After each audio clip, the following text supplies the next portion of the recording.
ഇന്ന് നമുക്ക് നല്ല ടേസ്റ്റി ആയിട്ടും നല്ല ക്രിസ്പി ആയിട്ടും പപ്പടവട ഉണ്ടാക്കുന്നത് എങ്ങനെയാണെന്ന് നോക്കാം. കുറച്ച് ചെറിയ കാര്യങ്ങൾ ചെയ്തിട്ടുണ്ടെങ്കിൽ നമുക്ക് അകം ഭാഗവും പുറം ഭാഗവും ഒരുപോലെ ക്രിസ്പി ആയിട്ടുള്ള പപ്പടവട ഉണ്ടാക്കിയെടുക്കാം. ഈ പപ്പടം ഇപ്പോൾ നല്ല സോഫ്റ്റ് ആയിട്ടാണ് ഇരിക്കുന്നത്. ഒരു 10-15 മിനിറ്റ് നല്ല വെയിലത്ത് വെച്ചൊന്ന് എടുക്കണം. പപ്പടം ഇവിടെ ഒരു 15 മിനിറ്റ് നല്ല വെയിലത്ത് വെച്ചതിന് ശേഷം എടുത്തു വെച്ചിട്ടുണ്ട്.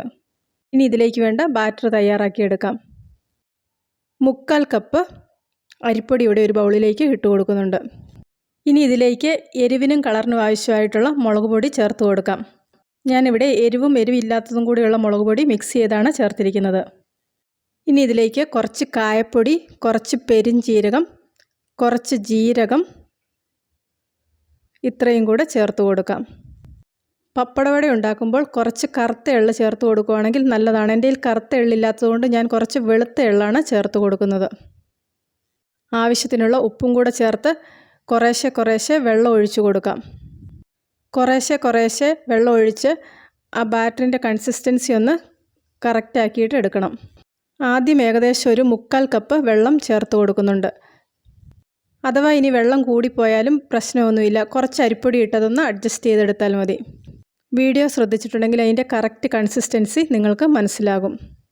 പപ്പടം ബാറ്ററിൽ മുക്കി നോക്കുമ്പോൾ അതിൽ നല്ല കറക്റ്റായിട്ട് ആ ബാറ്റർ പിടിച്ച് കിട്ടുന്നുണ്ടെങ്കിൽ ആ ഒരു കറക്റ്റ് പാകം വരെ ഒന്ന് മിക്സ് ചെയ്ത് കൊടുക്കാം. ബാറ്ററിൽ വെള്ളം കുറവാണെങ്കിൽ ആ പപ്പടം നമുക്ക് മുക്കിയെടുക്കാൻ പറ്റില്ല. വെള്ളം കൂടിപ്പോയിട്ടുണ്ടെങ്കിൽ ഇതിൻ്റെ കോട്ടിങ് ഒഴുകിപ്പോകും.